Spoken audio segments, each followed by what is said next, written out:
father always told me I'd understand when I got older.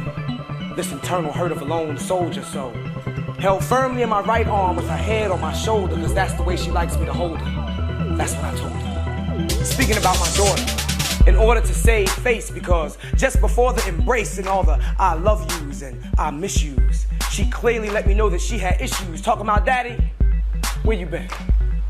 And just then my mind began sinking back.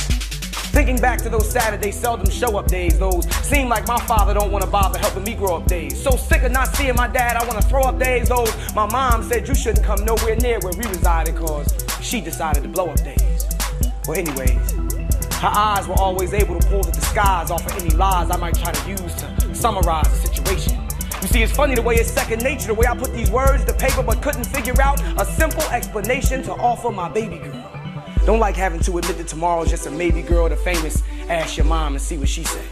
But the ball's in her court, so we got to play how she play. But hey, I tell my big girl not to fret, cause all this dirty will come out in life's wash and we haven't finished filling up yet. You see, when two parents are not in conjunction, a dysfunctional child is inevitable. See, mommy's not on time with daddy, daddy's not on time with mommy. So the child goes up off schedule.